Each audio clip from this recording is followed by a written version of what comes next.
Welcome to Spring LIB. Okay, here we have one hexyne.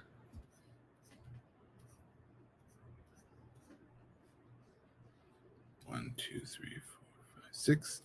And they're saying we're reacting it with a mixture of mercuric sulfate and aqueous sulfuric acid. So that's H2O, H2SO4, and HgSO4. Right. Now recall that this reaction mixture will take an alkyne. And in this case, we'll do a terminal alkyne with a methyl on one side and a hydrogen on the other.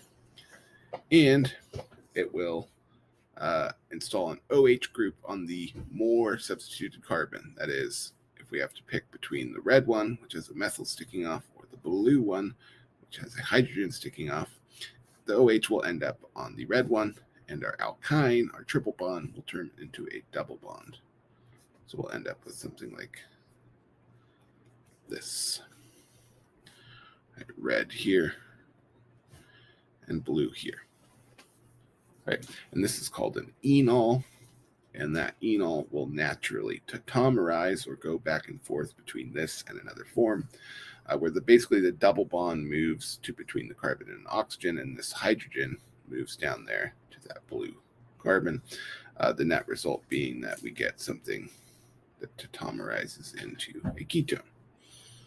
Okay, and so we'll see the same thing happen here with our terminal alkyne. It's just that this is a longer carbon chain, right? It's 1, 2, 3, 4 additional carbons after the 2 of the alkyne. 1, 2, 3.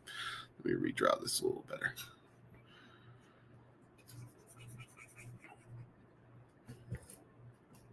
One, two, three, four. 1, 2, 3, 4. 1, 2, 3, 4. Right, that much of the chain basically just didn't affect anything. We just kind of added it on at the end. So we'd get a mixture then of these two products. These would be going back and forth between each other, right? So what functional group would be expected to be present? Right, ketone is on the list. That's right here. No aldehydes, right? Because that would require a hydrogen here, which isn't the case. Right? There's no diols. There's only one OH here. There's no ethers because there's no oxygen bridging two carbons, and there's no carboxylic acid because, again, we've got a carbon here, and that would require an OH there, which we don't have. So the functional group we should expect then is a ketone.